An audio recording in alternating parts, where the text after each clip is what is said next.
வாழ்க வையகம், வாழ்க வையகம், வாழ்க வளமுடன். குரு வாழ்க, குருவே துணை. இணையத்தில் இணைந்திருக்கும் அன்பு சகோதர சகோதரிகளாகிய உங்கள் அனைவருக்கும் இந்த மாலை பொழுதின் அன்பான வணக்கத்தையும் வாழ்த்துக்களையும் தெரிவித்துக் கொள்வதோடு, இந்த வகுப்பு நிறைவாக அமைய எல்லாம் வல்ல இறைவருடன் குருவருடன் துணை நிற்கட்டும். குருபிரான் திருமூலர் அவர்களை வணங்கிக் கொண்டு இந்த வகுப்பிற்குள் செல்வோம். துவக்கமாக நாம் பஞ்சாட்சர மந்திரமும் ஓம்காரத்தையும் ஜபம் செய்யலாம். வசதியான ஒரு ஆசனத்தில் அமர்ந்து கொள்ளலாம். முதுகு தண்டுவடம், கழுத்து தலைப்பகுதி நேராக இருக்கட்டும். தோள்பட்டை பகுதிகள் தளர்வாக இருக்கட்டும். கைகளை முதிரையில் வைத்துக் கொள்ளலாம். ஒரு ஆழமான மூச்சுக்காற்றை உள்ளிழுத்து நிதானமாக வெளிவிடலாம். இப்பொழுது ஒரு ஆழமான மூச்சுக்காற்றை உள்ளிழுத்து வெளிவிடும் பொழுது ஓம் சொல்லலாம்.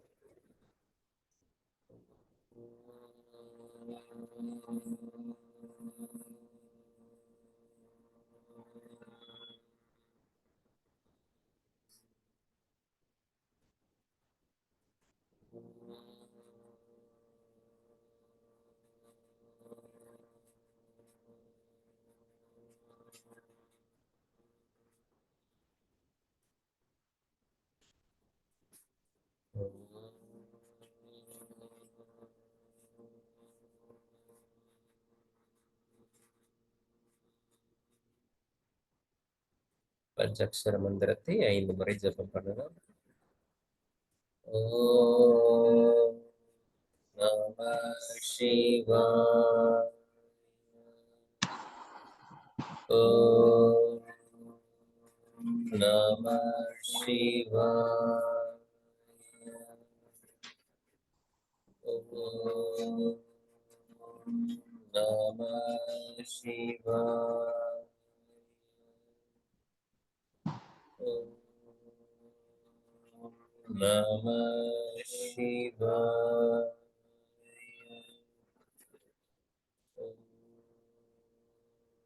நம சிவாய.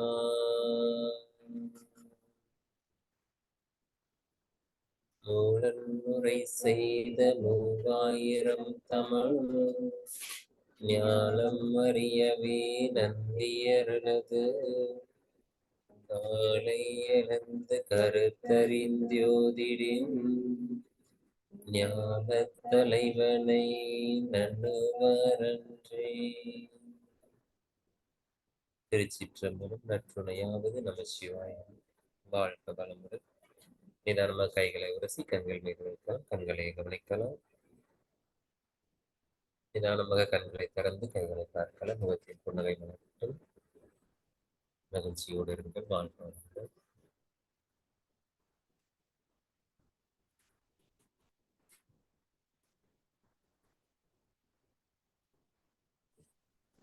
வைகாடு உடலையா வைகாடு உடலையா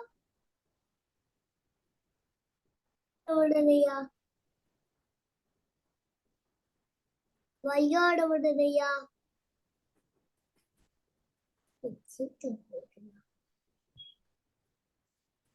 வைகாடு உடலையா கேட்கவே இல்லை.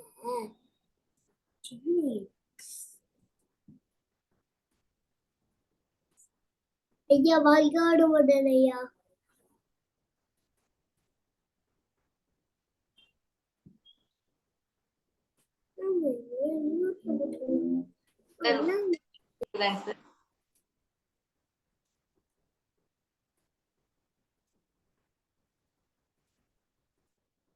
வாழ்க வளமுடன். ஸ்கிரீன் உங்களுக்கு ஷேர் ஆகுதாமா? சார் ஒரு பையன் ரொம்ப நேரமா சொல்லிட்டு இருக்கான் வாழ்க வளமுடன். அனீஷ் வந்து ரொம்ப நேரமா ஸ்கிரீன் வந்து வைகாடு உடலையா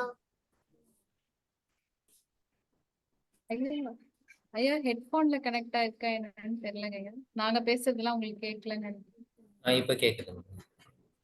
வைகா வளமுடலையா அனீஷ் குட்டி வாழ்க வளமுடன். எப்படி இருக்கீங்க? நல்லா இருக்கீங்கய்யா. ஓகே.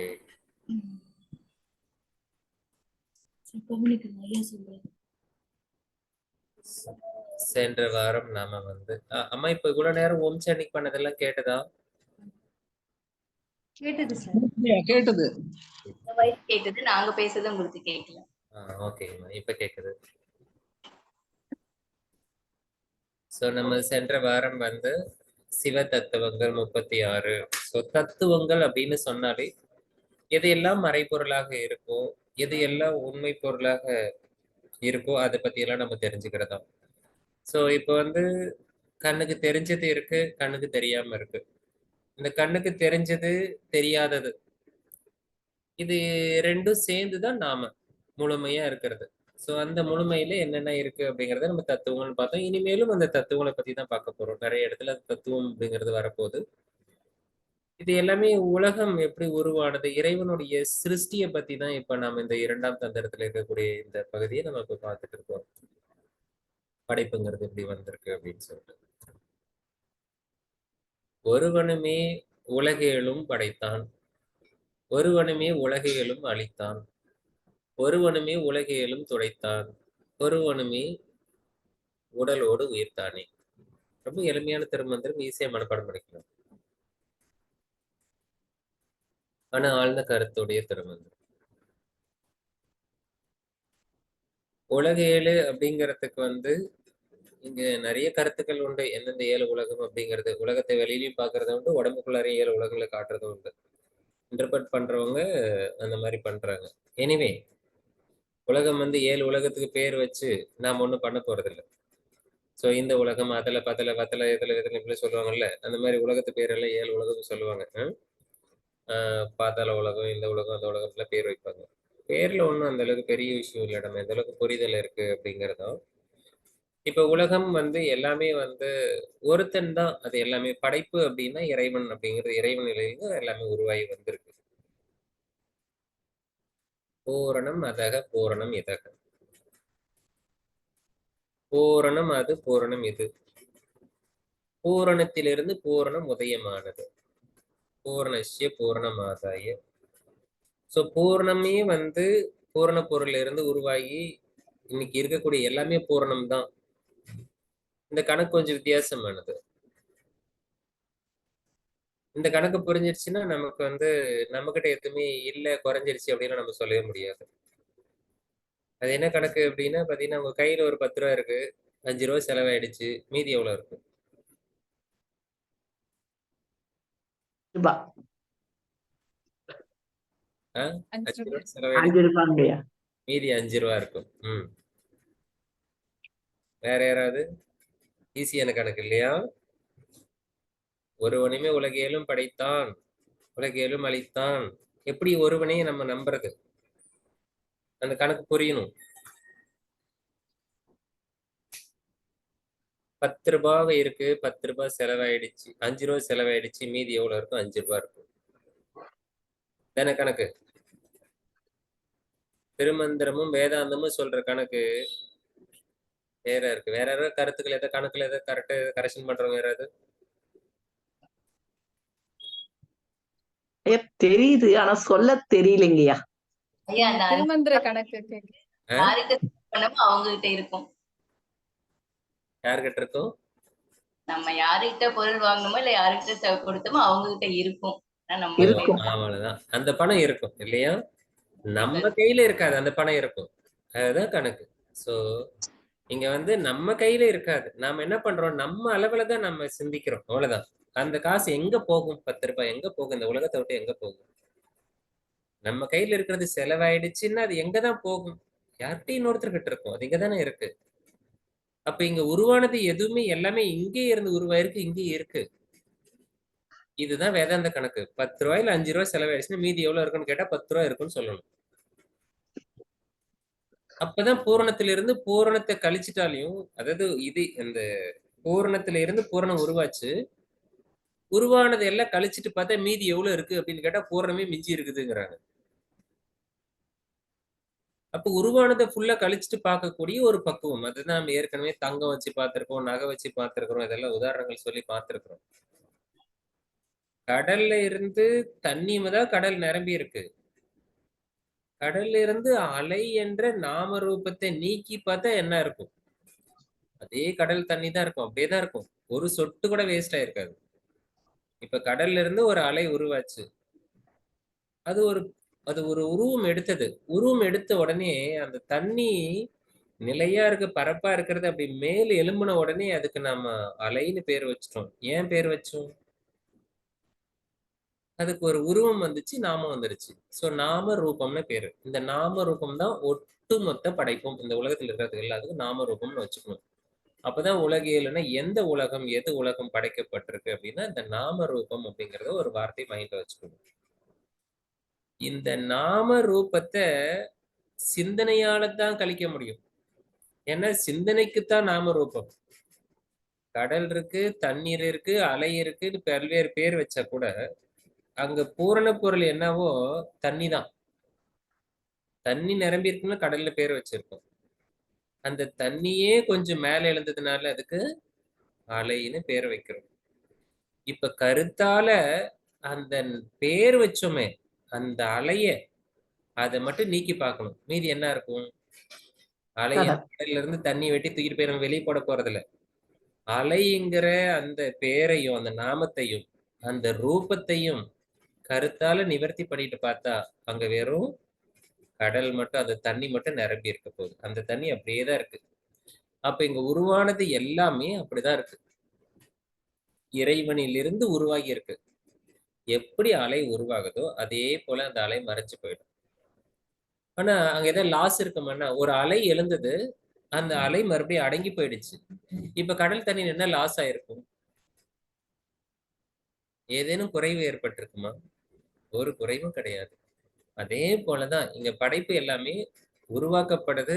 இங்க இப்படிதான் இருக்கும். படைத்தான், அழித்தான், துடைத்தான் அப்படின்னும் போது நமக்கு என்ன இருக்கும்?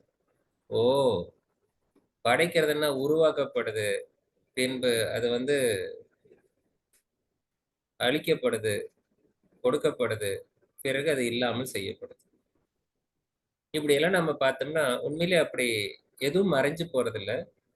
நாம ரூபம் ஒரு மாறுது, அவ்வளவுதான். சோ மாற்றம் தான் நிகழுது. அங்க இருக்கக்கூடிய உண்மை பொருள் அப்படியேதான் இருக்கு.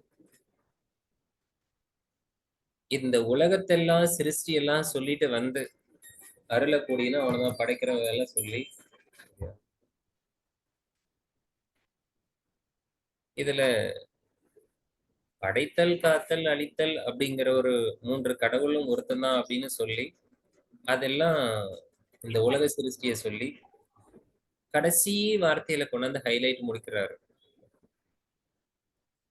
ஒருவனுமே உடலோடு உயிர் தானே. யார் இந்த உலகத்தை படைத்து காத்து அழிக்கிறானோ, இந்த உலகத்துல அருளக்கூடியவன் எவனோ, அழித்தல்னா அருளக்கூடியவன், அருள் செய்கிறானோ, அருள் புரிகிறானோ, அவனேதான் உடலோடு உயிராகவும் இருக்கிறான். உடலையும் கொடுத்து அந்த உடலுக்குள்ள உயிராகவும் இருக்கிறான். இறைவனே உடலை கொடுத்து அந்த உடலுக்குள்ள உயிராகவும் இறைவன் இருக்கான் அப்படிங்கறத வரிகளை எழுதியிருக்கு. அது கொஞ்சம் அப்படியே இமேஜின் பண்ணி பாருங்க, நம்ம உடம்பு என்னவா இருக்குன்ட்டு. இப்ப திருமந்திரம் கவனிச்சிட்டு இருக்கேன். இந்த உடம்பு கம்ப்யூட்டர் முன்னாடி உட்கார்ந்து இந்த உடம்பு எதனால நிரம்பி இருக்கு, எதனால என்ன மாறி இருக்கு?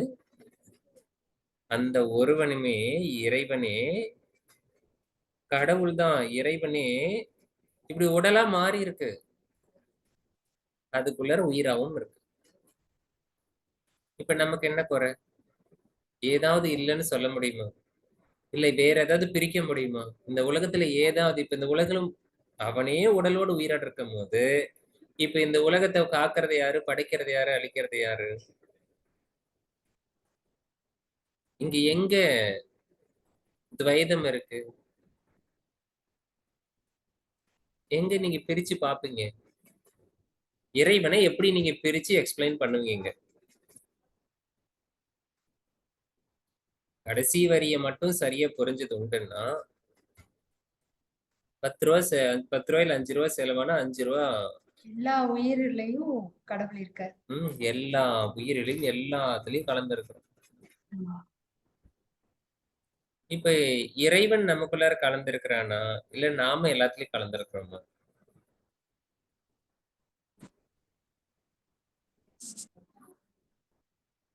5 ரூபா இருக்குன்னு சொல்லுவோமோ 10 ரூபா இருக்குன்னு சொல்லுவோமோ? இறைவனும் இருக்கிறார், நம்மளும் இருக்கோம். இறைவனும் நமக்குள்ள இருக்கிறான், இறைவன் இருக்கிறதுனால எல்லா இறைவன் இருக்கிறான், நாம இருக்கிறான்னு உங்களால பிரிக்கவே முடியாது. ஏன்னா இறைவன் ஒண்ணு தனியா இல்ல. மத்த உயிருக்கு வர துன்பத்தை நமக்கு வர உடலோடும் உயிரும் அவன்தானேன்னு சொல்லும் போது எப்படி நீங்க பிரிப்பீங்க? இல்ல சார், ஒரு பாடல்ல நமக்கு வர துன்பத்தை மத்தவங்களுக்கு வர துன்பத்தை நமக்கு வர துன்பம் மாதிரி நம்ம நினைக்கணும்னு சொல்றாங்கல்ல. அது எல்லாமே கீழ்நிலையில இருக்கிறது. மனித நிலையில இருந்து உங்களுடைய தர்மத்தை காக்கறதுக்காக, உங்களோட தர்மத்தை வளர்த்துக்கிறதுக்காக சொல்லப்பட்ட வார்த்தை. ஆனா இந்த வார்த்தை அப்படி இல்ல. இது வந்து அத்வைதம், வேறுபாடு பாகுபாடு அற்ற நிலை. இறைவனுக்கும் எனக்கும் பாகுபாடு இல்லை அப்படிங்கறதுதான். அப்படியே கொண்டு மெர்ஜ் பண்ணிட்டாரு. அது வந்து அந்த வார்த்தை வந்து மத்தவங்களுக்கு நம்ம மூலமா துன்பம் வரக்கூடாது அப்படின்றத சொல்ல வராங்க சார். வந்து நரக அப்படின்னு சொல்லுவாங்க. மனிதன் என்ற உருவில் நான் வாழ்ந்து கொண்டிருக்கிறேன் அப்படிங்கிற அபிப்பிராயத்துல இருக்கும்போது அது அந்த உபதேசம். இங்க சிருஷ்டி தத்துவம், படைப்பு தத்துவம். இப்ப படைப்புல இப்ப நம்ம முன்னாடி வந்து சிவ தத்துவங்கள்ல பார்த்தோம். இறைவன் எப்படி இறங்கி வந்தா, ஆன்மா எப்படி வந்துச்சு அப்படிங்கிறத நம்ம பிரிச்சோம். அது கொண்டு வந்து மெர்ஜ் பண்றாரு. நீங்க பார்க்கக்கூடிய இந்த மாயையிலிருந்து ஆன்மா பிரிஞ்சு வரதுக்காக. இதுக்கு நடுவுல சில திருமந்திரங்கள் அந்த ஆன்மா பத்தி அந்த சிருஷ்டியோட சீக்வன்ஸ்ல இருந்தது. பட் அது கொஞ்சம் ஸ்கிப் பண்ணி வந்திருக்கோம் நம்ம. சோ அந்த ஆன்மா மேல இருக்கக்கூடிய கருணை அது மாயையில சிக்கி கொண்டு இருக்கு. அதுல இருந்து விடுவித்து கொண்டு வரணுங்கிறதுக்காக தான் இறைவனுடைய நோக்கம். இப்பவும் பாருங்க, நீங்க இந்த கடைசி வரிய புரிஞ்சுக்கலன்னா இந்த மேல இருக்கக்கூடிய அந்த 2வது வரி உங்களுக்கு சப்போர்ட் பண்ணும்.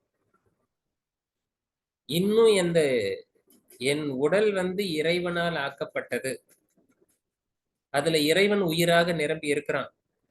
இந்த உடலும் உயிரும் இறைவனாக இருக்கும்போது நான் என்ற அகங்காரம், அதாவது தன் உணர்வு, நான் என்ற அகங்காரம் ஓங்கி இந்த கடைசி வரியை ஏத்துக்கலன்னா 2வது வரியில் இருக்கக்கூடிய அந்த இறைவனே தான் உங்களுக்கு அருள் புரியணும்.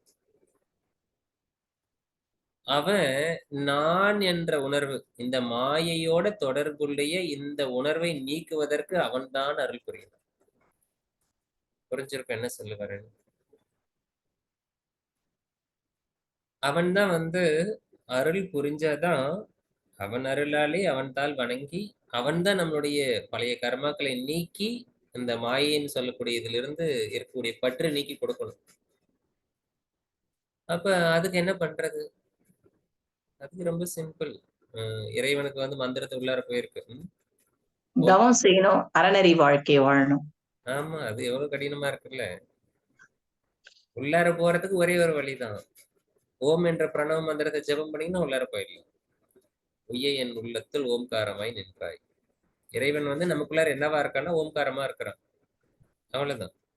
அப்ப வாழும்போது நீங்க வாழ்க்கைய வாழ்றதுக்கு இந்த ஒட்டுமொத்த தத்துவங்களும் 36 தத்துவங்களும் கிளியரா புரிஞ்சதுன்னா அதுல பிரகிருதி தத்துவம் 24 தத்துவங்கள், வித்யா தத்துவங்கள் 7, இதெல்லாம் கடக்கணும். இந்த தத்துவங்களை கடந்து நின்னா ஒருவனுமே உடலோடு உயிர்த்தானே என்ற வார்த்தை புரியும். இந்த பிரபஞ்ச தத்துவங்களாகிய பிரகிருதி தத்துவமாகிய 3 குணங்கள், விருப்பு வெறுப்பு அறிவு, இந்த 3 குணங்களோட நின்றுகிட்டு அதுல இருந்து உருவான அகங்கார் புத்தி, நான் என்ற தன்னுணர்வோடு இருக்கக்கூடிய நான் என்ற அகங்காரத்துல நின்று கொண்டு நான் தான் அனுபவிக்கிறேன், நான் என்ற உணர்வு அழியாத வரைக்கும் பஞ்சபூதங்களால் உருவான 5 புலன்களை கொண்டு, 5 கர்ம இந்திரியங்களை கொண்டு, ஞானேந்திரியங்களை கொண்டு 5 தன்மாத்திரைகளை உணர்ந்து கொண்டு மனம் சொல்லுகின்ற போகல நம்ம வாழ்ந்துட்டு இருக்க முடியும்.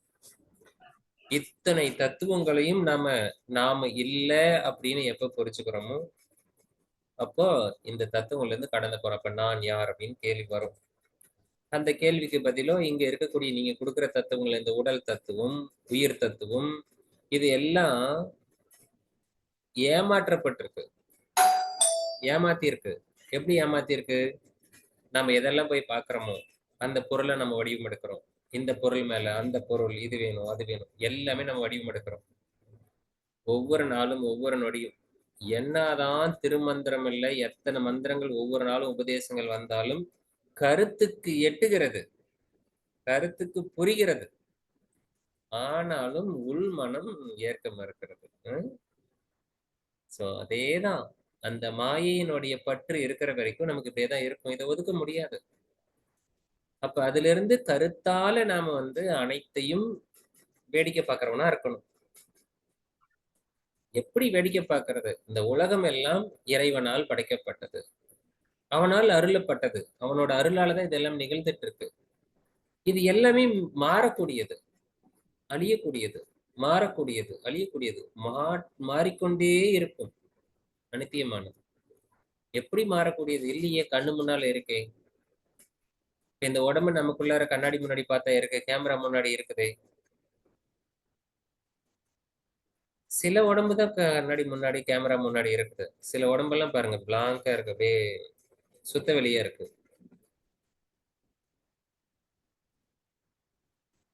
அந்த சுத்தவெளி சில பேருக்கு இல்ல, அவங்கள வீடியோ ஆன் பண்ணல அப்படின்னு சொன்னாங்க. அவங்கள வீடியோ ஆன்ல தான் இருக்கு. அது சுத்தவெளி கம்ப்ளீட்டா ஒளி உடல் மறைஞ்சு எல்லாமே இருளாக மௌனமாக இச்சையின்றி தேவையின்றி இயக்கமின்றி இருப்பதனால் இங்கு சுத்தவெளி கருப்பாக தெரிகிறது. இப்ப அந்த உடலை தாண்டி இப்போ ஒரு சில உடம்பு நமக்கு தெரியுது பாருங்க, காளீஸ்வரியம்ம உடம்பு, முத்துலட்சுமி உடம்பு, இந்த மாதிரி இருக்கு பாருங்க. இந்த உடம்பு, இந்த உடம்பு பிரகிருதி தத்துவம். இந்த உடம்பை கருத்தால பிரிக்கணும். இது எல்லாமே கருத்தால பிரிக்கணும். எப்படி பிரிக்கிறது? கற்பனை இல்லை, கற்பனை இல்லை, நிஜம். ஏது இந்த உடம்பு. ஆனா இந்த உடம்புக்குள்ளார போய் பார்த்தா நிலையில்லாததுன்னு சொல்றோம். என்ன நிலையில்லாதது இருக்கும்? ஒரு ரசாயனவியல் அந்த வழியில போய் பார்க்கலாம், அறிவியல் வழியில போய் பார்க்கலாம், கெமிஸ்ட்ரி அப்படின்னு சொல்லுவாங்களா இடத்துல. இப்ப இந்த உடல் செல்களால் ஆனது.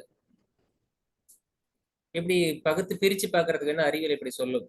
உயிருள்ள எல்லா பொருள்களும் செல்களால் ஆனது. உயிருள்ள பொருள்கள் அடிப்படை அழகு அப்படின்னா செல்லு. சார் நோக்கியோ செல்லா சார்? அந்த கம்பெனி இப்ப இல்லை சார், இப்ப எல்லாம் ஆண்ட்ராய்டு செல் வந்துருச்சு. அந்த செல்லு போக்கோ போக்கோ இது மாதிரிலாம் செல்லுல, அந்த மாதிரி செல்லு. இந்த செல் இல்லை. எல்லா உயிரற்ற பொருள்களும் அணுக்களால் ஆனது, எல்லா உயிருள்ள பொருளும் செல்களால் ஆனது. சரி, அந்த செல்களை பகுத்து பிரிச்சு போனா என்ன இருக்கும்? செல்களை இன்னும் பகுத்து கொண்டே போனால் என்ன இருக்கும்? அதுலயும் இறுதியாக அணு என்பதே போய் நிற்கும். இந்த விண்ணியல் சொல்லுகின்ற கடைசி பகுத்துக்கூடிய கடைசி பொருள் அணு என்று போய் நிற்கும். அந்த அணுக்குள்ளார என்ன இருக்கும்? ஆட்டத்துக்குள்ளார என்ன இருக்கும்? எலக்ட்ரான் ஒரு ஆற்றல், ஒரு எனர்ஜி. அது ஒரு வட்டத்துல சுத்திட்டு இருக்கு. எனர்ஜி வட்டம், அது அவ்வளவுதான். எனர்ஜி ஆற்றல் மட்டம் தான், அது எனர்ஜி மட்டம் தான். எனர்ஜின்னு சொல்லும் போதே அதுக்கு உருவம் இல்லை. அந்த எனர்ஜியும் மாறிக்கிட்டே இருக்கக்கூடியது. அப்ப எலக்ட்ரான், புரோட்டான், நியூட்ரான் அப்படின்னு சொல்லக்கூடிய இந்த பகுதியெல்லாம் சார்ஜ் இருக்கு, வெறும் அந்த சார்ஜ் தான் மாறிட்டு இருக்கு. இப்ப அந்த எலக்ட்ரான் புரோட்டான் சொல்லக்கூடிய அந்த சார்ஜ் எல்லாம் நிலையா நிக்குமான்னு அதில் நிக்க முடியாது. ஏன்னா அது நிலையான ஒரு பொருள் கிடையாது. அது ஆற்றல், ஆற்றலால நிக்க முடியாது. அப்படி நிக்க முடியாத ஒரு பொருள் எப்படி நிலையானதுன்னு சொல்ல முடியும்? அதான் நாமளே சொல்றோமே, நிக்க முடியாதுன்னு சொல்லி. அந்த நிலையில்லாத பொருள் எல்லாம் சேர்ந்துதான் இந்த நிலையான, இந்த பிரகிருதியான இந்த உடம்பு உருவாயிருக்கு. புரியுதா இல்லையா? ஒவ்வொரு செல்லும் பக்கத்துல போனா உள்ளார ஆற்றல் மட்டங்கள் தானே இருக்கும். அந்த ஆற்றல் மட்டங்கள் எப்படி நிலையானதா இருக்க முடியும்? அந்த நிலையில்லாத பொருள் எல்லாம் சேர்ந்தா நிலையான பொருளா அந்த உடம்பு இருக்கு. இந்த நிலையில்லாத உடம்பே இப்படி இருக்குன்னா இந்த ஒட்டுமொத்த பிரபஞ்சத்துல எல்லாமே அப்படிதான் இருக்கு. அதனாலதான் ஒருவனுமே உலகையிலும் துடைத்தான். இது மாறக்கூடியது. யாரா இருந்தாலும் சரி, இந்த உலகத்துல உங்களுக்கு தெரிஞ்சு யாரா இருந்தாலும் சரி, அது காஞ்சி பெரியவரா இருந்தாலும் சரி, ஆதி சங்கராச்சாரியா இருந்தாலும், சுவாமி விவேகானந்தரா இருந்தாலும் சரி, பகவான் கிருஷ்ணரா இருந்தாலும் உடம்பெடுத்து வந்தா போய் தான் ஆகணும். ஆனா போற வரைக்கும் இருக்கக்கூடிய இந்த உடல் கொடுத்திருக்கிறது எதுக்கு அப்படின்னா, அந்த இறைவனை உணர்வதற்கும் அடைவதற்கும். அதுக்கு சில மூச்சு பயிற்சி சொல்லி கொடுத்திருக்காரு. இந்த மாதிரி மூக்குன்னு ஒண்ணு இருக்கு. இந்த மூக்குள்ளார காத்து ஓட்டை இருக்கு. அந்த மூக்குள்ளார காத்து உள்ளார போயிட்டு வரும். இதை வந்து நீ ஆப்போசிட்ல மாத்தி மாத்தி திருப்பு. நீ திருப்புல விட்டு திருப்புன்னு திருப்பினீன்னா வடிவேல் திருப்புற மாதிரி அந்த மூச்சு காத்து உங்க மனசு கொண்டு அமைதி கொண்டு வந்துடும். அமைதி கொண்டு வந்து என்ன பண்ணும்னா, இந்த உலக விஷயங்கள்ல இருக்கக்கூடிய உண்மைத்தன்மை எல்லாம் உனக்கு காட்டிடும், உள்ளுணர்வா காட்டிடும். மூச்சு காத்தை பிடிக்க உங்களுக்கு இந்த மூச்சு காத்து அப்படிங்கிறத மட்டும் கவனிக்க பழகிட்டீங்கன்னா உங்களுக்கு இறப்பே கிடையாது அப்படிங்கிற. இப்ப நாம என்ன சொல்றோம், ஆதி சங்கராச்சாரியாரா இருக்கட்டும், இல்ல காஞ்சி பெரியவாளா இருக்கட்டும், எல்லாம் வந்து நமக்கு இந்த உடலை விட்டு போயிடுவாங்க, அழிஞ்சிருவாங்க அப்படி சொல்றோம். அப்ப திருமூலர் மூச்சு பயிற்சி பண்ணா இறப்பே இல்லைன்னு சொல்றோம். இது என்ன சார் அர்த்தம்? இது என்ன அர்த்தம் அப்படின்னா, இந்த உடல் என்ற தன்மையிலிருந்து நாம வெளியே வந்துருவோம். மனம் சமாதியில் அடையும் போது, மனம் அலை சுழல் நிற்கும் போது உண்மைத்தன்மை விளங்கிவிடும். இதெல்லாம் நிலையற்ற, இதெல்லாம் பிரகிருதி தத்துவம், இது வந்துச்சு போச்சு, அவ்வளவுதான். உடலுக்கு அடையாளம் கொடுத்ததே தவிர இந்த ஆன்மாவுக்கு இந்த இறைவன் வந்து உள்ளார இருக்கக்கூடிய இறைவனுக்கு உருவம் கொடுக்க வந்த இறைவனாவே வடிவம் எடுக்கப்பட்ட இந்த உடம்பு இது இறைவனாலேயே உருவாக்கப்பட்டது. இது மாறிக்கொண்டே இருக்கக்கூடியதுன்னு புரியும். ஸோ அதற்கான டெக்னிக்கெல்லாம் இப்படி கொடுத்துருக்காங்க. இந்த திருமந்திரம் அப்படிங்கிறது வந்து அவ்வளவு அற்புதமாக வடிவமைக்கப்பட்டது. ஒரு திருமந்திரம் எடுத்து சிந்தனை பண்ணாலும், எந்த திருமந்திரம் எடுத்து படிச்சாலும் உங்களுக்கு அது ஒட்டுமொத்த படைப்பையும் கொடுத்து, தன்னை யாருன்னு கொடுத்து, தான் எங்க போறங்கிறத கொடுக்க வைக்கும். இப்படிதான் இது வந்து வடிவமைக்கப்பட்டிருக்கு, அந்த திருமந்திரங்கள். ஸோ இதுல பாக்குறதுக்கு எவ்வளவு எளிமையா இருக்கு பாருங்க. ஆனா சிந்தனை பண்ணி பாருங்க, அது கற்பனைக்கு எட்டுதான்னு பாருங்க, அந்த கடைசி வரியை புரிஞ்சுக்க முடியுதான்னு பாருங்க. சில நொடி பொழுது உங்களுக்கு ஒரு பிளாஷ் ஆகும். ஆமா, அந்த ஒருவனுமே உடலோடும் உயிர் தானே. இந்த உடல் இறைவனாலே ஆனது. அதுக்குள்ள உயிராக இருந்து இப்ப பாவித்து கொண்டிருக்கை. எப்படி இந்த கிளாஸை நம்மளால கவனிக்க முடியுது? உடல் உயிர் இருக்கிறதுனால தானே. எப்படி சிந்திக்க முடியுது? எப்படி உலக விஷயங்களை அனுபவிக்க முடியுது? உடல் உயிர் இருக்கிறதானே. அந்த உயிர் என்னவா இருக்கு? அது இறைவனா தானே இருக்கு. அவன் இறைவனு கூட ஒரு பேர் வைக்கல. இந்த உலகத்தெல்லாம் படைக்கிறவன் எவனோ, இந்த உலகத்தெல்லாம் காத்தருளக்கூடியவன் எவனோ, இந்த உலகத்தில் உள்ளதெல்லாம் மாயைகள் எல்லாம் மாத்தி வைக்கக்கூடியவன் எவனோ, அவனேதான் இந்த உடலோடும் அந்த உடலுக்குள்ள உயிராகவும் இருக்கிறான்னு சொல்றான். அது ஒருவன்னு சொல்றதா? அது அது அடையாளப்படுத்துறதுக்காக ஒருவன் வச்சிருக்கு. ஆனா அது மனிதனுங்கிற உருவத்துல பார்க்க முடியாது. இப்போ கீழ்நிலையில நின்று யோசனை பண்ணோம்னா, இது என் பொண்ணுகிட்ட சொன்னா, அப்ப ஒருவன்னா யாருப்பா? அவன் தான் உலகத்தை படைச்சானப்பா, அவன் எப்படிப்பா இருப்பான்? பெரியவனா இருப்பானப்பா. ஸோ இந்த மாதிரி என் பொண்ணு கேள்வி கேட்கும். ஸோ அப்படித்தானே, அது ஒருவனுங்கிற அர்த்தம் அப்படித்தானே. ஒருவன்னா அப்படி மனிதன் மேல தானே கற்பனை பண்ணணும். இப்ப இவ்வளோ பெரிய இவ்வளோ பெரிய உலகத்தை படைச்சு அதுக்குள்ள இத்தனை பேரை படைச்சு இத்தனை பேரையும் பாதுகாக்கணும் அப்படின்னா, அப்ப அவன் எவ்வளோ பெரியவனா இருப்பான். அவன் இருக்கிற உலகம் எவ்வளவு பெருசு இருக்கும். அவன் எந்த உலகத்து மேல இருப்பான். அவனுக்கு எவ்வளவு பெரிய வீடு இருக்கும். அவன் எங்க தூங்குவான். அவன் கட்டில் எப்படி இருக்கும், எவ்வளவு பெருசு இருக்கும் இல்லையா? இப்படிதானே கற்பனை பண்ணும் பிள்ளைங்க. ஒருவன் சரி, வேற என்ன வார்த்தையால் அந்த ஒருவனுங்கிறத விட்டுட்டு வேற என்ன வார்த்தையால போடுறது? உங்களுக்கு ஏதாவது வார்த்தைகள் தெரிஞ்ச சொல்லுங்களேன். சிந்தனை பண்ணி பாத்தீங்கன்னா உங்க உடம்பை தவிர உங்களால அதிகமா கற்பனை பண்ண முடியும். இயற்கை. இயற்கை முடிஞ்ச அளவுக்கு டிஃபைன் பண்ணி பாருங்க உங்க மனசுக்குள்ளார. வெறும் வார்த்தை தான் இயற்கைன்னு இருக்குமே தவிர, இந்த ஒருவன் அப்படிங்கிற சொல்லுக்கு உங்களால எதை அடையாளப்படுத்த முடியுமான்னு ஆத்மா. கடவுள். கடவுள். கடவுள். கடவுள். உள். கடந்து உள்ளார போ அப்படின்னு அர்த்தம். கடவாய்ப்பல்ல தாண்டி உள்ளார போகணும். கடவுள். அவ்வளவுதான். அப்ப உள்ளார போய் பார்த்தா என்னதான் இருக்க போகுது? அதை அடையாளப்படுத்தவும் முடியல, தனியா எடுத்து அதை வந்து பேர் சொல்லவும் முடியல. அது எளிமையா அறிந்து கொள்ளவும் முடியல, அறிந்து கொண்டவர்கள் அதை விளக்கவும் முடியவில்லை. அதான் உண்மைத்தன்மை, அதனுடைய இறைநிலைவத்தன்மை. அப்ப இதை தானாக உணர முடியும். தானாக உணர்றது அப்படின்னு சொன்னா, இந்த உடம்பு எது எல்லாத்துக்கும் படைப்புக்கும், எல்லா அருளக்கூடியதுக்கும், எல்லா மாற்றங்களுக்கும் எது ஆதாரமாக இருக்கிறதோ அதுவே என் உடலாகவும் உயிராகவும் இருக்கிறது. இவ்வளவுதான். இதை தெரிஞ்சுக்கிறதுக்கு நமக்கு புத்தி அப்படின்னு ஒண்ணு ஒர்க் பண்ணணும். அதுக்குதான் அடுத்த திருமந்திரம். அப்ப நமக்குள்ள என்ன வேலை செய்யறான்? புகுந்து நின்றான் வெளியாய் இருளாகி, புகுந்து நின்றான் புகழ்வாய் இகழ்வாகி, புகுந்து நின்றான் உடலாய் உயிராகி, புகுந்து நின்றான் பொந்தி மண்ணின்றான். மன்னி என்றால் பொருந்துதல், மேற்பொருந்துதல் அல்லது மெர்ஜ் ஆகிறது. பொந்தி அப்படின்னா பர்ஃபெக்டா பொருந்துறது. அவ்வளவுதான். இதுல இருக்கக்கூடிய மீதி வார்த்தைகள் உங்களுக்கு தெரியும். புகுந்து நின்றான் வெளியாய். வெளிங்கிற வார்த்தை உங்களுக்கு ஏற்கனவே தெரியும். ஒரு வகுப்புல, சென்ற வாரம் ஒரு வகுப்புல வெளியை பத்தி கொஞ்சம் பேசணும். வீடெல்லாம் காலி பண்ணி வெக்கேட் பண்ணி வாடகை வீடெல்லாம் கிளீன் பண்ணி கொடுத்தோம். வீட்டில் இருக்கிறதெல்லாம் தூக்கி வெளியே போட்டு, வீட்டுக்குள்ளார இருக்கிற காத்தெல்லாம் தூக்கி வெளியே போட்டா ரூமுக்குள்ளார என்ன இருக்கும்? ஸோ ரூமுக்குள்ளார ஒன்றும் இல்லை சார் அப்படின்னு சொன்னோம். ஆனா அப்பயும் கருத்துக்கு வந்து என்ன சொன்னோம்? உள்ளார காத்து ரிமூவ் பண்ணா வின் என்ற துகள் இருக்கும். விண்ணையும் ரிமூவ் பண்ண என்ன ஆகும்? விண் துகள்கள் உரசுகின்ற போது அதிலிருந்து வெளியேறுகின்ற காந்தம் இருக்கும்.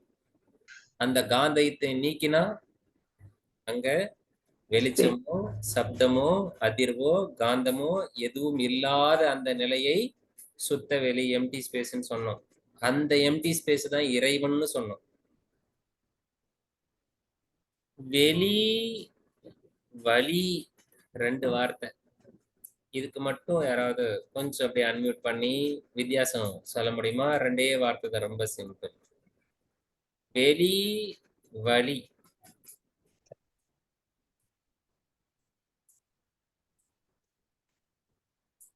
வெளினா ஓபன் ஸ்பேஸ், வழினா வழின்னா காற்று. காற்று. அவ்வளவுதான். வழி முதலாய் வகுத்த மூன்று, வாத பித்த கபம். வலின்னா காத்து, வாதம், வாத பித்த கபம், திரிதோஷத்துல இருந்து. இந்த மூன்றோட இம்பேலன்ஸ் தான் நோய் அப்படின்னு சொல்லுவாரு திருக்குறள்ல திருவள்ளுவன் சொல்லுவார். வலின்னா காத்து. இங்க வெளி, இந்த போட்ட கன்ஃபியூஸ் பண்ணிக்க வேண்டாம். வெளி அப்படிங்கிறது இந்த ரூம்ல ஒவ்வொன்றா ரிமூவ் பண்ணி பார்த்தோமே, அந்த சுத்த வெளி அப்படிங்கிறது. இப்ப இருக்கக்கூடிய இந்த ரூம்ல இங்க ஏற்கனவே சொன்ன கருத்தை அப்படியே இமேஜின் பண்ணி பாருங்க. ரூம்ல இருக்கிறது எல்லாம் ரிமூவ் பண்ணிட்டோம். ரூம்ல என்ன இருக்காது? திங்ஸ் எதுவுமே இல்லை. ஆனாலும் வெளிச்சம் இருக்கும். இது பகல் டைமா இருந்தா வெளிச்சம் இருக்கும். அப்புறம் வந்து நம்ம உள்ள இருக்கக்கூடிய காத்து பொருள் தான் அது பிரதிபலிக்குது. அதெல்லாம் வெளியே எடுத்துட்டோம். காத்தை எடுத்துட்டு அஞ்சாவது தத்துவங்கள், நாலாவது தத்துவம் காத்தை எடுத்துட்டு அஞ்சாவது தத்துவம் விண்ணுங்கிறதா இருக்கும். விண்ணுங்கிற தத்துவத்தை ரிமூவ் பண்ணிட்டா காந்தம் என்பது இருக்கும். காந்தத்தையும் ரிமூவ் பண்ணிட்டா காந்தம் எப்படி சார் இருக்கும்? கேள்வி வரணும் உள்ளார. விண் என்ற துகளை தூக்கிட்டா விண்ணிலிருந்து வெளியேறுகின்ற காந்தம் எப்படி உள்ளார வரும்? இந்த விண்ணெல்லாம் வெளியே எடுத்துட்டோமே. உங்க ரூம்ல இருக்கிற விண்ணை தான் நீங்க வெளியே எடுத்திருக்கிறீங்க. விண் என்ற தத்துவம் ரூமுக்கு வெளியேவும் இருக்கும். விண் என்ற ஒவ்வொரு துகளும் சுழலும் போது அதிலிருந்து ஏற்படுகின்ற காந்தமானது நேரலையா போய்கிட்டே இருக்குன்னு சொல்லியிருக்கோம். எப்படி போகும்? காத்து செவுத்துல பட்டா திரும்பி வந்துடும். ஆனா காந்தம் திரும்பி வருமா? இல்ல விண் என்ற துகள் தான் வருமா? அது புகுந்து போய்கிட்டே இருக்கும். அப்ப வெளியே இருக்கிற விண்ணுல இருந்து வருகின்ற காந்தம் ரூம் ஃபுல்லா நிரம்பிட்டே இருக்கும். அப்ப கருத்தால அதையும் நீக்கணும். அதையும் நீக்கினாதான் அங்க அந்த ரூம் ஃபுல்லா உங்களுக்கு சுத்த வெளி அப்படிங்கிறது நிற்கும். அது எப்படி இருக்குன்னா இருட்டா இருக்கும். அவ்வளவுதான். இப்ப புகுந்து நின்றான் வெளி. இப்ப நீங்க அந்த ரூமுக்குள்ளார இருக்கீங்க. இப்ப அந்த சுத்த வெளியானது, அந்த வெட்ட வெளி நமக்குள்ளார இருக்குமா இருக்காதா? அது எப்படி இருக்கும்? உடம்பு ஃபுல்லா நிரம்பி இருக்கும். அவ்வளவுதான். இப்ப இந்த சுத்த வெளி உடம்புக்குள்ளார நிரம்பி இருக்குங்கிறது தான் முன்னாடி பாட்டுல கடைசி வரி. இறைவன் எப்படி உடலோட உயிரோட எப்படி அவன் நிரம்பி இருக்கிறான் அப்படிங்கிறது அதுல கடைசி வரி. அது இங்க முதல் வரி. அவ்வளவுதான். புகுந்து நின்றான் வெளியாய். அவன் என்னவாதான் உள்ளார இருக்கான் அப்படின்னா வெறும் வெட்டு வெளியே தான் இருக்கான். அவ்வளவுதான், வேற ஒண்ணும் இல்லை. அவனுக்கு நீங்க உருவமோ ஆளையோ வேற எதுவுமே கொடுக்க முடியாது. ஆனா அவன் இல்லைன்னா ஆதாரமே இல்லை. அவன் மட்டும் அந்த வெளி உள்ளார இல்லைன்னா அது வெட்ட வெளிதான். இந்த ஒட்டுமொத்த இயற்கை, இந்த இறைவன், இது ரெண்டுத்தையும் கம்பேர் பண்ணி பாருங்க. இறைவன் ஒண்ணுமே இல்லாதவன், வெறும் வெளியா இருக்கிறான். வெளியே இருக்கிறவன் தான் எல்லாத்துக்கும் ஆதாரமா இருக்கிறான். கொஞ்சம் கடினமான இடம் தான், வேற வழி இல்லை. இதை கொஞ்சம் சிந்தனையில நீங்க போடுறது வேற வழியே இல்லை. உள்ளார அப்படி சிந்தனை பண்ணாதான் அப்படியே பிரபஞ்சத்துக்கு பொருத்தணும். இந்த பிரபஞ்சம் முழுவதும் அவனையே புகுந்து நிக்கிறான். எப்படி இருக்கிறான்னா வெறும் வெளியா இருக்கான், வெறும் எம்டி ஸ்பேஸா இருக்கான், வெறும் இருளா இருக்கான், வெறும் இருட்டா இருக்கிறான். கும் இருட்டு, அதுலதான் எல்லாமே இருக்கு. இந்த தன்மையை உணர்ந்தவனுக்கு இறைவனுடைய புகழ் புரியும். இத உணர்ந்தவனுக்கு இந்த உலகத்துல புகழோடு வாழலாம். பாவம் செய்து இந்த அறியாமை என்னும் களங்கம் பெற்றவனுக்கு இந்த உலகத்தில் இகழ் இருக்கும். அந்த இகழ்ச்சியையும் நீக்கக்கூடியவன் அந்த இறைவன். புகுந்து நின்றான் உடலாய் உயிராகி. இது ஏற்கனவே அங்க கடைசி வரியிலே பார்த்துட்டோம். அவன் அப்படிதான் உள்ளார வந்து நமக்கு உடலாகவும் உயிராகவும் இருக்கிறான். இவன் தான் வந்து அனைத்தின் ஊடும் கலந்து நிற்கிறான். அவ்வளவுதான். அப்ப இறைவனை வந்து நீங்க பிரிக்கவே முடியாது. பிரிக்கிறதுக்கு ஒண்ணும் இல்லை. பிரிச்சு பார்த்து என்ன பண்ண போறோம்? நடுவுல வந்து ஒரு கொஸ்டின் கூட கேட்டிருந்தாங்க, மங்கையர்க்கரசி அம்மா கூட எனக்கு அதை ஃபார்வர்ட் பண்ணியிருந்தாங்க. ஒருத்தர் வந்து பாண்டிய மன்னன், திருவாசகம் அப்படிங்கறதெல்லாம் போட்டவர் ஏதோ நிறைய கொஸ்டின்லாம் கேட்டிருந்தாரு. நானும் அந்த கேள்விக்கு எப்படியாவது பதில் கண்டுபிடிக்கணும்னு ஒரு நிமிஷம் யோசனை பண்ணேன். அதுக்கப்புறம் எனக்கு அந்த கேள்விக்கு பதில் தேட எனக்கு மனசே இல்லை. எந்த மன்னன் எந்த பேர் வச்சிருந்தா உனக்கு என்ன? உனக்கு அதுவா வேலை? தர்க்கவாதத்தை விட்டு மதினர்கள் எல்லாம் முழுமை பேர் அடைந்தார்களே அப்படிங்கிறது இங்க திருமந்திரம். ஓத வேண்டியதெல்லாம் ஓதறதை விட்டுவிட்டு தர்க்கவாதத்துல அந்த மன்னன் ஆண்டானா பாண்டிய மன்னன் பேர் அவர் கேட்கிறாரு. பாண்டியன் மன்னனோட பேர் ஏன் திருவாசகத்துல வரல அப்படின்னு. இப்ப என்ன அதுக்கு? திருவாசகம் என்பதை இறைவன் வந்து தன்னை வார்த்தை வடிவமாக மாற்றி கொண்ட போது அது திருவாசகம் என்றானது. அது வார்த்தையாக மாறினது, இறைவனுடைய தன்மையே மாறினது. வேதங்களும் அப்படிதான் உருவானது, திருமந்திரம் அப்படிதான் உருவானது. மூவர் சொல்லும் அந்த 3 பேரை சொன்னது, அதோடு சேர்த்து திருவாசக பெருமான் சொன்னது, திருமூலர் சொன்னது எல்லாமே இறைவனுடைய மறுவடிவங்கள் தான். இறைவனே இப்படி எல்லாமாக கலந்திருக்கிறான், எல்லாமாக உருவாயிருக்கிறான் அப்படிங்கிறதுல அற்புதமாக வெளிப்படுத்துகின்ற போது தர்க்கவாதத்துக்கு எங்க இடம் இருக்கு? அப்ப இந்த தன்மை தனக்குள்ளார புகுந்து இறைவன் தனக்குள்ளார மட்டுமில்ல அனைத்தின் ஊடும் அவன் வந்து ஊடுருவி நிக்கிறான் அப்படிங்கறது புரியல அப்படின்னா தர்க்கவாதம் பண்ணிட்டு இருக்க வேண்டியதான். இந்த தர்க்கவாதத்துக்கெல்லாம் இடமே கிடையாது இந்த திருமந்திரம் படிக்கும் போதெல்லாம். இதுல பேசுறதுக்கு நிறைய வார்த்தைகளே இல்லை. அப்படியே இந்த திருமந்திரத்தை முறைச்சு பார்த்துட்டு இருக்க வேண்டியதுதான். இந்த வரிகளே அப்படியே பார்த்துட்டே இருக்க வேண்டியதுதான். அப்படியே பார்த்துட்டே இருக்க ஒரு லெவலுக்கு மேல நம்ம சிந்தனை ஒடுங்கி போகும். இதுக்கு மேல எங்க சிந்தனை பண்றது? ஒரு மேல சிந்தனை பண்றதுக்கு முடியாது. அது சுத்த வெளி, உடலோடு உயிர், உடல் உயிர், உடல் உயிராக, உடல் உயிராக இப்படி ஏதோ ஒண்ணு சிந்தனை பண்ணிக்கிட்டே இருக்கும். சிந்தனை பண்ணி சில நேரங்கள்ல சில பேருக்கு காட்சிப்படுத்தும், கற்பனை உருவங்கள் படுத்தும். சார் திருமந்திரம் பார்த்துட்டே இருந்தேன் சார், அப்ப அப்படியே சிவாஜி கணேசன் வந்து சிவபெருமான் வடிவத்துல நடனம் ஆடுறதெல்லாம் பார்த்தேன் சார். 2வது லைன் சொல்லுங்க சார். புகழாவும் இருக்கிறாரு, இகழ்வாகி அப்படின்னு சொல்லியிருக்கிறாங்க. இகழ்வாகி அப்படிங்கறது வந்து அறியாமையில நமக்கு ஏற்படுகின்ற துன்பம்.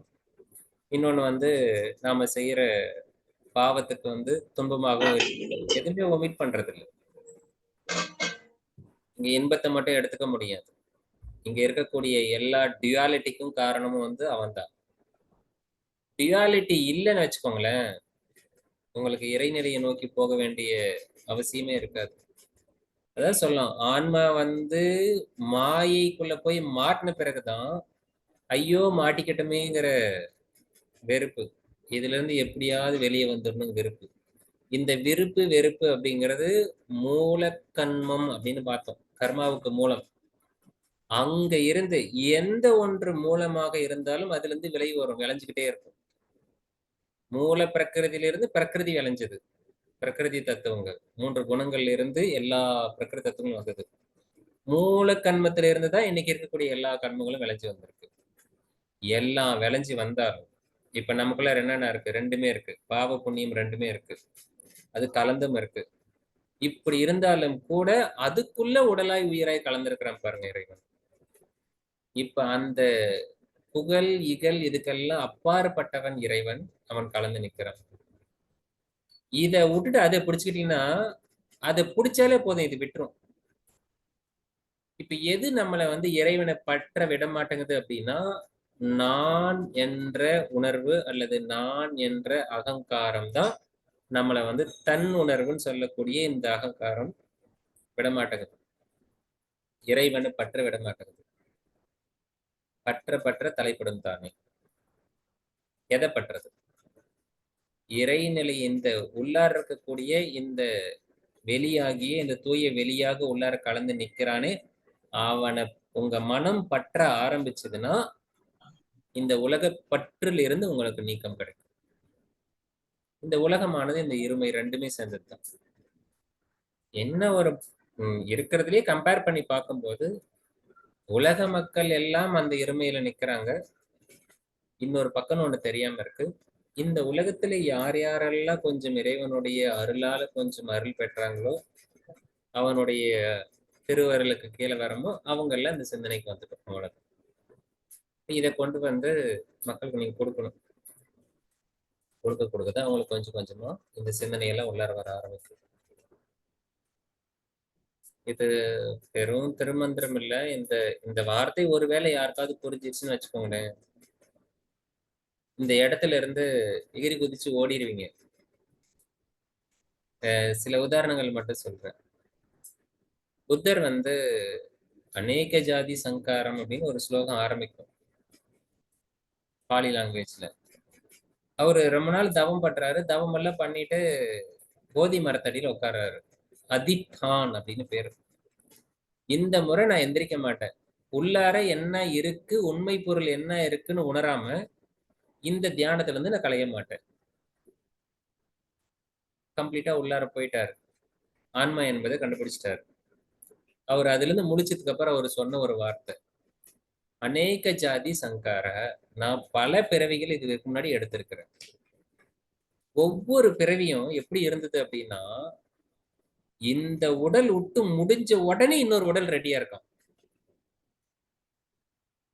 ஒருத்தன் ஜெயில இருந்து வெளியே வந்தானா உடனே அரெஸ்ட் வாரண்ட் வெளியே இருந்துதான், அப்படி தூக்கி இன்னொரு ஜெயிலுக்கு எடுத்துன்னு போயிட்டாங்க. இது மாதிரி ஒரு உடம்பு முடிச்ச உடனே இன்னொரு உடம்பு ரெடியா இருக்கான். அந்த உடம்பு ஒருத்தன் கட்டி வச்சுட்டே இருக்கான். ஒரு மேஸ்திரி ஒருத்தன் வீடு கட்டுறவன்.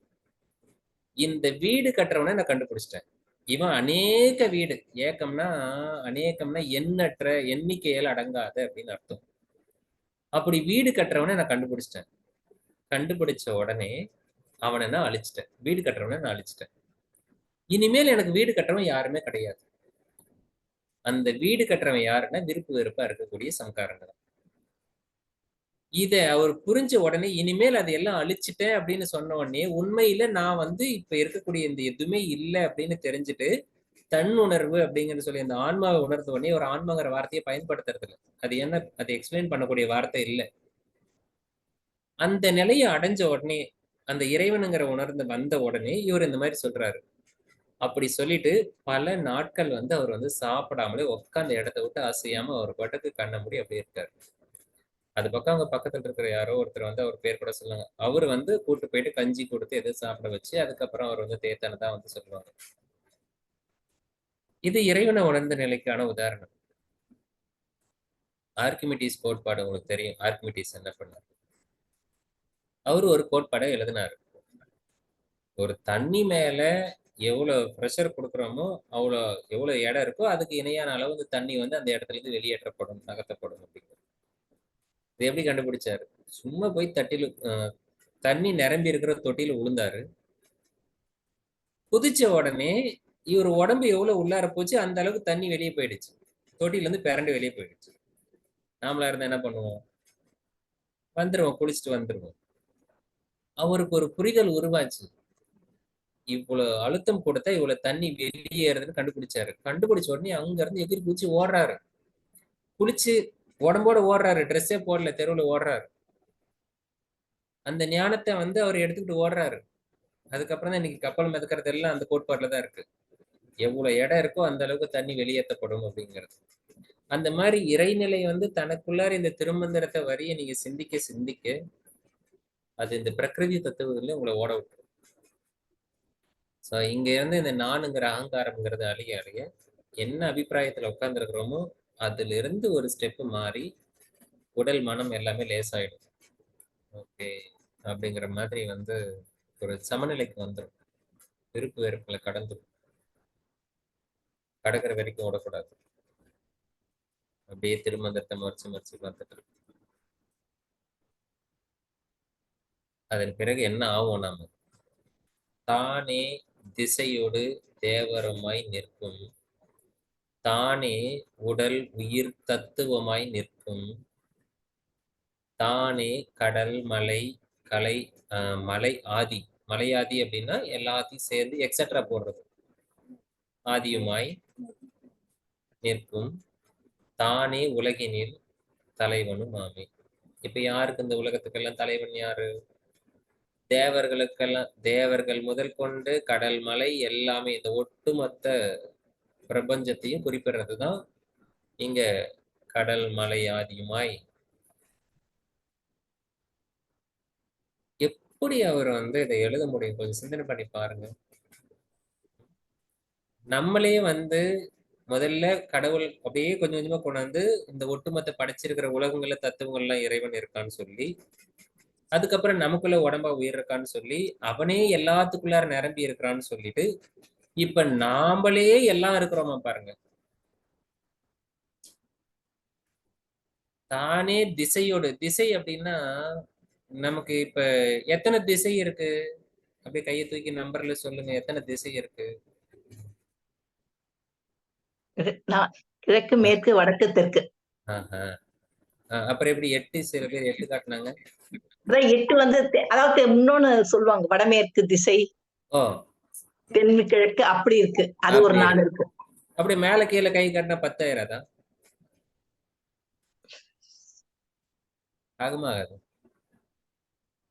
உண்மையில் திசை என்பதற்கு எண்ணிக்கை கிடையாது. சுத்த வெளியில நின்னு சுத்தி முத்தி பாத்தீங்கன்னா எப்படி நீங்க திசைய சொல்ல முடியும்? திசை என்ற வார்த்தை, இது திகம்பரம் அப்படின்னு சொல்லி ஜெயினிஸ்ல சொல்லுவாங்க. திக்கற்றவர்கள் ஒரு வார்த்தை கேள்விப்பட்டிருக்கீங்களா? திக்கற்றவன என்ன அர்த்தம்? அனாதி. அனாதின்னு சொல்லுவோம். அவனுக்கு எதுவுமே இல்லைன்னு அர்த்தம். நம்ம திசை 8 அப்படின்னு சொன்னா நம்ம இந்த உலகத்துல நின்னு பாக்குறோம். ஆனா அந்த நிலையெல்லாம் கடந்துட்டோம் அப்படின்னு சொன்னா அவனுக்கு திசையே கிடையாது. திசையே கிடையாதுன்னா என்ன அர்த்தம்? எல்லா பக்கமும் பாக்குறது. இப்போ நீங்க பாக்குறீங்களா, வடக்கு கிழக்கு மேற்கு எல்லாம் பாக்குறீங்களா? அதுக்கு பார்த்து நடுவுல தானே, அதுக்கு ரெண்டுத்துக்கும் நடுவுல தானே ஒரு கோடு போட்டீங்க, வடமேற்கு வடகிழக்குன்னு. அப்ப இந்த வடகிழக்கு வடக்கு நடுவுல, அதுக்கு நடுவுல இடம் இருக்குமா? இருக்காது. அதுக்கெல்லாம் கோடு போடுங்களேன். எல்லா டைரக்ஷன்லயும் கோடு போடுங்களேன். ஒரு புள்ளியின் வழியாக எத்தனை கோடுகள் வரையலாம்? கணக்கு, லாஜிக். அதுக்கு பதில் என்ன? 1 மார்க் கொஸ்டின்ல கேட்டிருக்காங்க. 360 360 கோடு போடலாம்னு சொன்னாங்களா? ஒரு புள்ளியின் வழியே எத்தனை கோடுகள் வரையலாம்? இது வந்து ஒரு 1 மார்க் கொஸ்டின். யாராவது மேத்தமெட்டிக்ல இந்த கேள்வி அட்டன் பண்ணவங்களுக்கு அந்த பதில் தெரியும். ஒரு புள்ளியின் வழியாக எத்தனை கோடுகள் வரையலாம்? எவ்வளவு நாளும் வரையலாங்க ஐயா. அதான் ஆன்சர். எண்ணற்ற கோடுகள் வரையலாம். இப்படி வரைஞ்சு இப்படி போட்டதே எனக்கு 1 மார்க் வந்துச்சு. ஞாபகம் இருக்கு எனக்கு. அப்ப எண்ணற்ற அப்படின்னு சொன்னா அப்ப எந்த திசை இருக்கு? திசைக்கு வந்து அளவே கிடையாது. அப்படி தானே இப்ப நமக்கு எந்த பக்கம் திசை இருக்குன்னு நினைச்சு பாருங்க. இப்ப இந்த நிலையில நின்னு பாருங்க, திசை அப்படிங்கறது கிடையாது. எல்லா பக்கமும் நாம தான் இருக்கும். இதுல தேவருங்கிறது என்ன?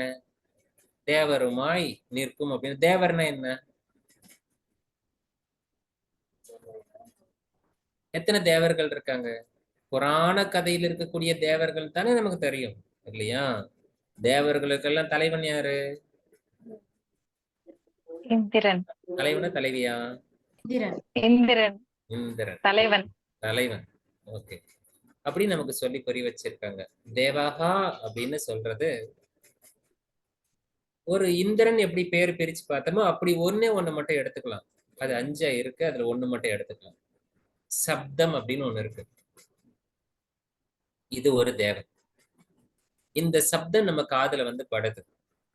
அது வந்து இப்ப வார்த்தைகளாக நமக்கு கிடைக்குது. இப்ப இந்த சப்தத்தை உருவாக்கலாமா? இப்படி நீங்களா உருவாக்கி பாருங்க. இப்படி பண்ணுங்க, ஒரு சப்தம் உருவாகுது. பண்ணி பாருங்க வரதான். அப்புறம் நீங்க சொல்லுங்க சார் உங்களுக்கு மட்டும் வருது சார் எனக்கு வரல நீங்க வருது. இப்ப தட்டுறதுக்கு முன்னாடி இந்த சப்தம் எங்க இருந்தது? சப்தம் திருப்பி அது எங்க போச்சு? சுத்தவெளியோட கரைஞ்சிச்சு. இறைவெளியில அது ஏற்கனவே நிரம்பி இருக்கு, வெளிப்பட்டு மீண்டும் மறைஞ்சு போகுது. இதே மாதிரி 5 புலன்கள் மூலமாக எதையெல்லாம் உணர முடிகிறதோ அது எல்லாம் இறைநிலையில் கலந்து இருக்கக்கூடிய ஆற்றலுக்கு தேவர்கள் என்று பெயர். தேவர்கள் அருள் புரியட்டும் என்றால் இந்த இறைவெளியில் எது கலந்து ஆற்றலாக எது சக்தியாக இருக்கிறதோ அதுதான் தேவர்கள் சொல்லக்கூடியது. இந்த தேவர்கள் தான் நமக்கு 5 புலன்களும் அருள் புரியட்டும். கண்கள் நல்லவையே பார்க்கட்டும். சுருணுயாமக தேவாகா. சாந்தி மந்திரம். என் காதுகள் நல்லவையே கேட்கட்டும். அப்ப இந்த தேவாக அந்த தேவருமாய் அப்ப அவன் வந்து திசையோடு தேவருமாய்னா எல்லா திசையிலும் இருக்க ஆற்றலாக இருக்கக்கூடியது யார் அப்படின்னா நாம தான். அப்படி உடலுக்குள்ளார் இருக்கக்கூடிய உயிர் தத்துவம், இந்த உடலுக்குள்ள இருக்கக்கூடிய உயிர் தத்துவம் மட்டும்தான் நமக்கு புரிய மாட்டேங்குது. ஏன்னா நமக்கு சொல்லிக் கொடுத்த உடலை பத்தி சொல்லி கொடுத்தாங்க. Musculoskeletal system, urinary system, renal system, 2 ஒன்று தானே. ஓகே. இப்படி இந்த மாதிரி சிஸ்டம் பெரிய சொல்லி கொடுத்தாங்க. அறிவியல் இன்னைக்கு வரைக்கும், அறிவியல்னு சொல்லக்கூடாது, விண்ணியல் இன்னைக்கு வரைக்கும் உடம்புக்குள்ளார உயிர் இருக்குன்னே ஒத்துக்கல. சிம்பிளா சொன்ன மருத்துவர் இருக்காருங்களா, டாக்டர் படிக்கிறாங்கல்ல, அவங்களுக்கு இன்னும் உடம்புக்குள்ளார உயிர் இருக்குங்கிறதுல அவங்க இன்னும் நிரூபணம் பண்ணல. அவங்க தான் உயிரை காப்பாத்துற டாக்டருங்க, சரியா?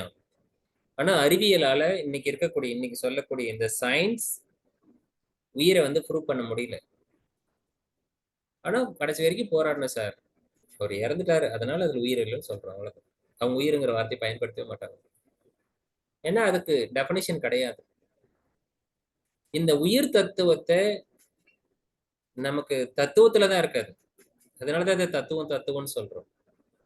இந்த தத்துவங்கிற வார்த்தைக்கு என்னன்னா, உண்மை பொருள் இருக்கு, அது உண்மையிலே இருக்கு, ஆனா அதை காட்ட முடியல. அதனாலதான் அதுக்கு தத்துவம்னு பேரு. தத்து என்றால் அது, துவம் நீ, இவ்வளவுதான். நீ எதுவாக உண்மையில் இருக்கிறாயோ அதுதான் தத்துவம். அந்த உண்மை பொருள் தான் தத்துவம். அது உயிர் தத்துவமாக இருக்கு. அதுக்கப்புறம் இந்த படைக்கப்பட்ட ஸ்தூலமான பொருள், கண்ணுக்கு தெரியறது, கண்ணுக்கு தெரியாதது, நமக்குள்ள இருக்கக்கூடிய ஆதாரமா இருக்கிறது, நானா இருக்கக்கூடியது அந்த உயிர், அப்புறம் இந்த கண்ணுக்கெல்லாம் இதெல்லாம் தெரியுதோ அதெல்லாம் அவரெல்லாம் ஆதி போட்டாரு. ஆதியுமாய் அப்படின்னா அது எல்லாம் அனைத்து முடிவுலர் அடைக்கணும். இதெல்லாம் சேர்ந்து தானே உலகினில் தலைவனும் ஆமை. இதுக்கு எல்லாத்தையும் ஆட்டி படைக்க, இது எல்லாமே கட்டுப்படுத்தக்கூடிய, படைக்க, அழிக்கக்கூடிய தகுதி உடைய ஒருத்தன் யார் அப்படின்னா நான் தான். இறைவன் ஒருவன்னு சொன்னது கடைசியில தானேன்னு கொண்டாந்து கொடுக்குறாரு. இதை விட எப்படி ஸ்டெப் பை ஸ்டெப் கொண்டாந்து கொடுக்க முடியும்?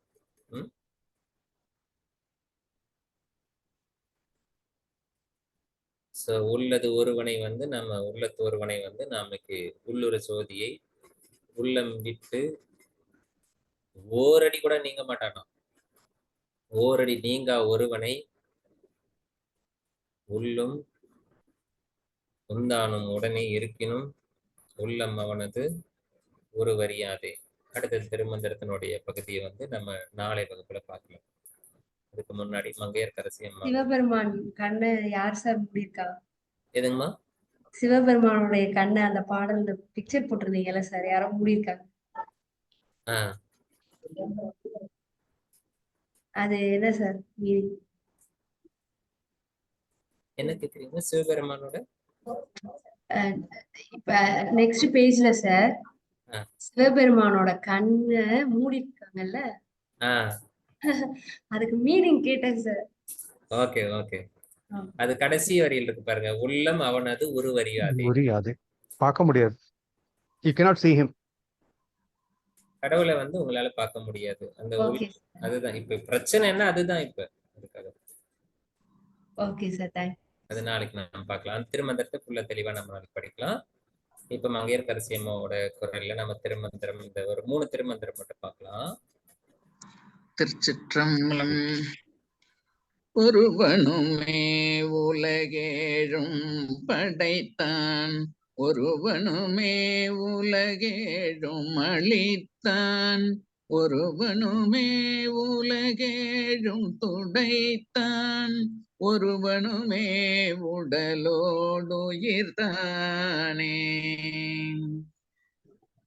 புகுந்து நின்றான் வெளியாயிருளாகி, புகுந்து நின்றான் புகழ்வாயிகழ்வாகி, புகுந்து நின்றான் உடலாய் உயிராகி, புகுந்து நின்றான் புந்தி மண்ணி நின்றானே.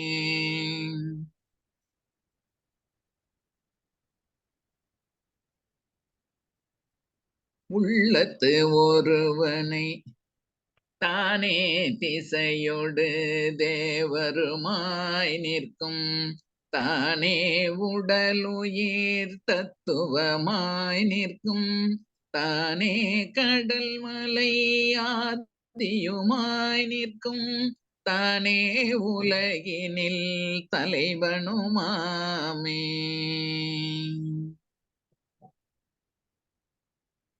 திருச்சிற்றம்பலம். வாழ்க வளமுடன். திருச்சிற்றம்பலம். வாழ்க வளமுடன். இப்படி பாட விட்டு இதை கேட்டே இருக்கலாம் போல இருக்கு.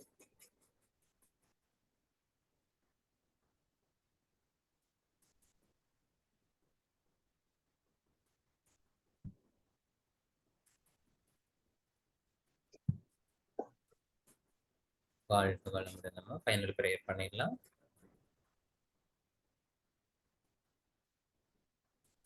கைகளை நமஸ்கார முத்திரையில வச்சுக்கலாம்.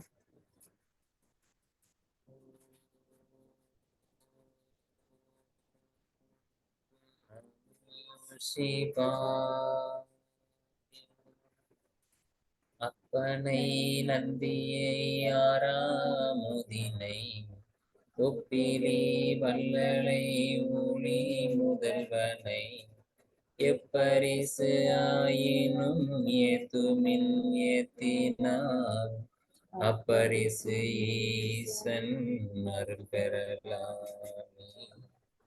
எப்பரிசு ஆயினும் ஏத்துமின் ஏத்தினார் அப்பரிசு ஈசன் அருள் பெறலாமே.